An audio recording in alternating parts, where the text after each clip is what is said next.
evening, ladies and gentlemen. My name is Devin Haskett, and on behalf of the Lee University Wind Ensemble, I would love to welcome you to tonight's Fall 2012 concert. We're very glad that you are here with us tonight, and if you would please join me in welcoming to the podium the conductor of the Wind Ensemble, Dr. David R. Holsinger.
No problem. No, I'm glad nobody was timing it. I think we made it, though. I think we made it. We've been timing it the last couple of days. We kind of hit right on 5, and I decided, well, we would kill ourselves if we went for 4:45 or something. So it's a neat little piece. It's a busy little piece. It's a great concert opener. We're so glad you're here tonight. I know it's Wednesday night. I'm so sorry having a concert on Wednesday night, but it's just the way the calendar works around here. Sometimes you have to take the dates when you can get them, and unfortunately, this is kind of one of those things where we had to kind of slide over into basically a church night. We hate to do that, but I'm glad that you who are here have been able to come out tonight. I appreciate that. We have a fine organization, and we're looking forward to playing for you tonight. It won't be as long as the last concert. Of course, the last concert, if you were here, it was a pretty long concert, but we had 30 hours of rehearsal for that one. This one we had 13 hours of rehearsal for. So we're kind of flying through tonight. But I think we've got some interesting pieces for you. I think that they're very refreshing. We're going to continue with a piece called Elegy. Elegy is a brand new piece. In fact, the band thinks it's really brand new because every day I will change a measure somewhere in this thing, and so I come in with changes all the time. But it was written, as you see in your program, for a couple of band directors in Mississippi. However, and I say there, I've talked about the trying to find a hymn tune. The personal part of this is that as a composer, believe it or not, music doesn't really come to you in a dream at night, kind of thing. Sometimes it's just hard work. And this was kind of an interesting piece. In fact, I had a very difficult time starting this piece. I just put it off. The sons of the couple, they really wanted me to do something on a hymn, and it's fine. But it's really funny. I talked to the two sons and some of the relatives, and no one could decide what the MacArthur's favorite hymn was. And so it's kind of like, well, you just pick a hymn. I hate it when they do that, because as you know, there's 1,400 hymns, that we can choose from. So looking for something that seemed appropriate, and I finally decided on a hymn called "Abide with Me." It's an old Eventide hymn. Now, the reason I'm going to tell you that that's what it's based on, because you really won't hear that very often in this piece, because it doesn't really appear until the very last part of the piece. But what happened is that, and some of you know this, that I found out several weeks ago, unfortunately, why I picked Abide with Me. We lost a young member of our faculty who had been a student here, had gone on to his master's and his doctorate, Brandon Wood, when he was here as an adjunct faculty. And on his way home one night, terrible car accident, was killed, and leaving behind his young wife and a 4-month-old baby. And it was when that happened I realized that's why this hymn "Abide with Me" came on, because it's from I think it's Luke 24, where it says at the end of the day, as we approach the end of the day, Lord, abide with me in my life and my trials and my passing, kind of thing. And so that's what this hymn, I finally decided that's what this piece is all about. Now, you will hear a hymn tune through this piece, but you won't hear what you think is "Abide with Me." What you're going to hear until the very end is "Abide with Me" upside down. Because what I did, I turned the melody upside down, and actually the melody makes it a very nice melody upside down. Maybe I invented a new hymn, I'm not quite sure. But I was playing because I wanted to do something to kind of this undercurrent that was always there of this hymn, and then finally it kind of comes to fruition at the end. And it's been a real joy and pain to write this piece. But people always ask how do pieces come about, but sometimes it's a very hard process, and sometimes it's a process that lasts even beyond where the piece is written, because we have done many changes, just kind of sitting every day. It's almost laughable. We come in and say, well, I have a few changes, and you're ready for it, kind of thing. Tonight, as my wife said, we're finally going to put the cake in the oven. What you hear tonight is the final piece. In fact, I asked my publisher to watch on live stream tonight, so they'll hear it for the first time. But this is an elegy on an evening hymn.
Thank you, thank you, thank you. comedy routine. He never stops. 42 years.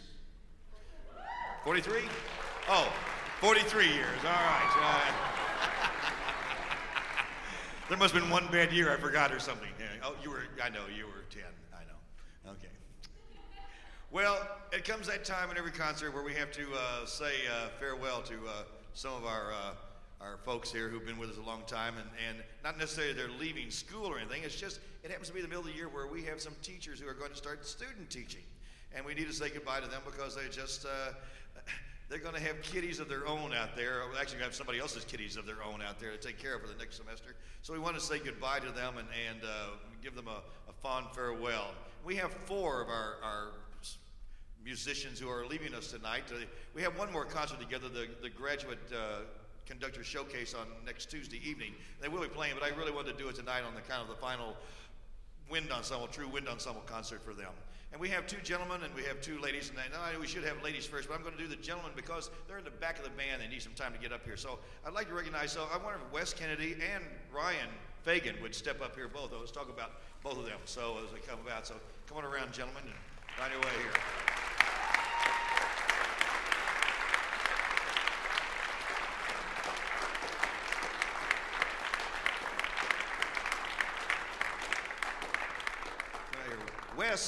Wes is a student of mine in composition also. He's a history and it's history and music double major. Yeah, show off.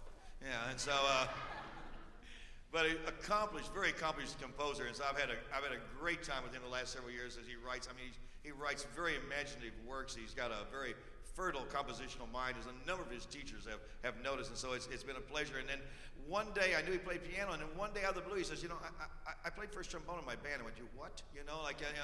So all of a sudden he was recruited, and he's been a marvelous asset. And Wes, we're going to miss you. It's been a great time. I'm glad you've been with the Wind Ensemble, and thank you very much for all that you have given to us.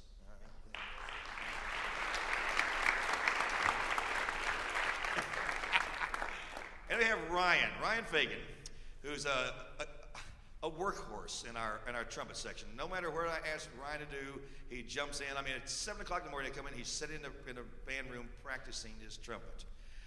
I wish I had been like that when I was his age. I wasn't, and I tell you, my thing about Ryan is that he is always available.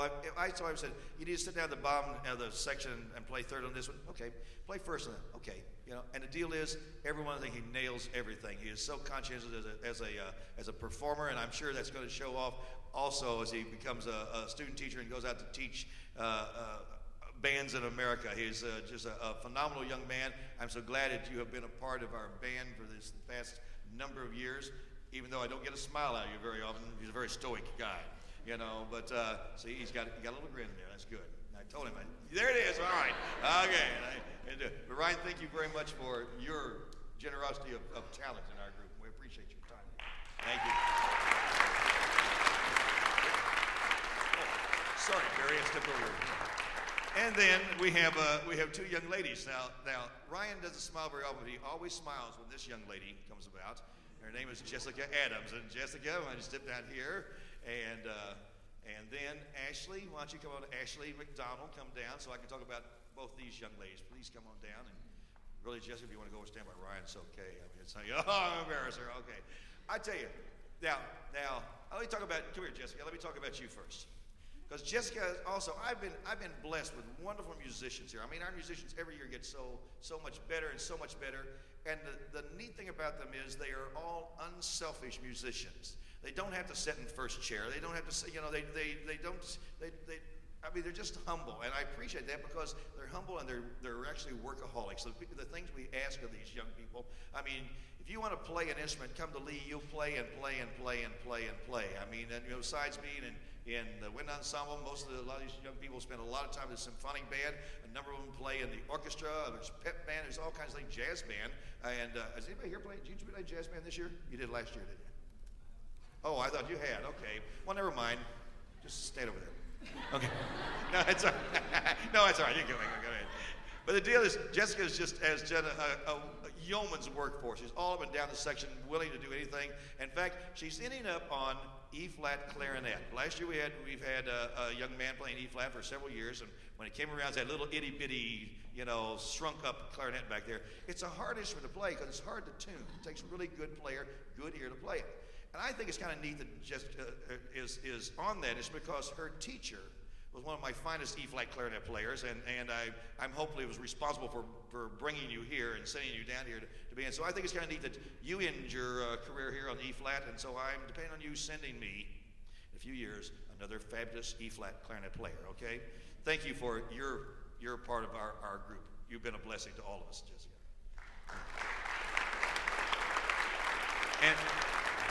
And last but not least, this is Ashley McDonald. See, I get the right name. Who came to me with another name, but now she's married, and again is one of those people I can't tell you. I mean, there's just no one in this group who is. They're all self-sacrificing, whatever they're called for. I mean, she has been an officer in symphonic band and a leader there for years and years, and sitting here, sitting in first year. But our deal is, if I told her go down and sit in third, if we need it, she would go down there. It's just a neat thing to have people like this. And Ashley's been a blessing. Time she's here, she's going to be a great. As all these are going to be great teachers because they have something besides just know-how and technique. They have a love for what they want to do and a passion for music in general. So they're going to be, great teachers. I expect all great things of them. And is Jason here tonight? Jason, you married up. Yeah. Thank you very much, Ashley. Thank you all.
Did I just turn myself off here? Oh, well, okay. There I am. Okay, hear me here. And it's a great tune. Plus, I got to play in the band, so that was kind of cool, And so, but we wanted to do a couple of Sousa things, and they're unusual because the Manhattan Beach, of course, was not really a march, even though we say it's a march. It's really a two-step dance. He wrote a number of suites, in fact, 11 of them, in fact, and you don't hear much of them because they really aren't as good as the marches, is basically what it amounts to. But there are moments in each of the suites that are just kind of delightful little vignettes of music. And so tonight we're taking the first movement of a suite called Looking Upward. And by the light of the polar star, I've liked this for years, and I'm not even sure where I heard it first. And to tell you the truth, it's just been around, and most of the suites, I'll say, are not published. That's one of the problems. And like a lot of times, we get banned some of the music, the marches especially. I get from the Marine Band. There's a number of the Sousa marches, that aren't published, and of course they're available free from the Marine Band. So I have gone to that library several times in my 14 years here. But this is, in fact, was transcribed by the Marine Band director, John Bourgeois. But it's under the star, you know what it is.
last number, I do want to thank you all very much for coming out tonight and being with us. It's been a pleasure playing for you, and that's just a fun piece. I pull that all the time. There's nothing happier than Sousa music, to tell you the truth. I think that's what it amounts to.